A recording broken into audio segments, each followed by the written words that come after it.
Hi everybody, I'm here today to talk to you about memory and trauma memory and how it's stored in your body. So first we have to understand about memory before we can even talk about trauma memory and how it's stored in your body. So memory has changed a lot over the last 100 years, and we're still learning more and more about how it's stored and how it's retrieved in our bodies. But what we think is happening is, number one, we are observing.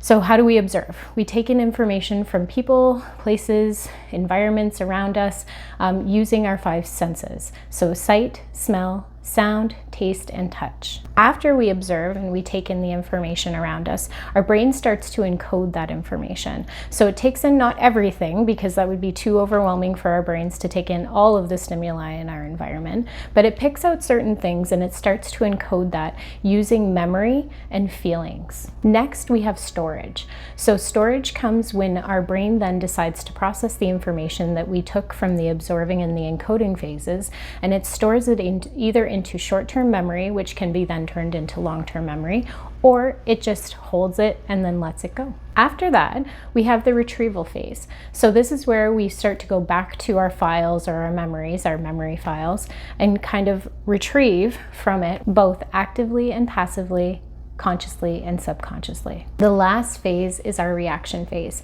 So after we've retrieved the memory, it can come out in different ways, whether that's cognitive, physiological, or emotional ways. Now that we've talked about memory in general, now we can start to look at trauma memory and what that looks like. So to understand trauma memory, we have to know that there is both explicit and implicit memory.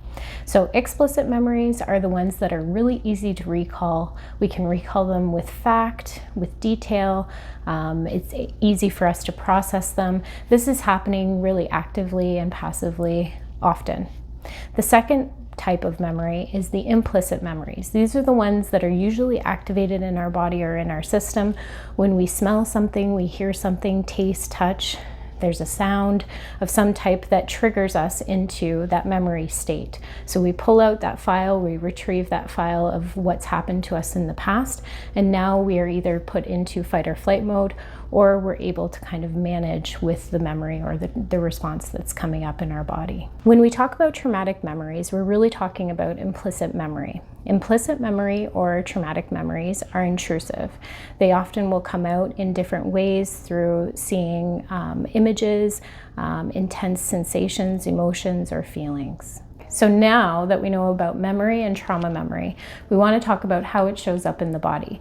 So I'm going to talk about 5 different ways that we notice it in the body. There's multiple others, but we'll just talk about 5 for today.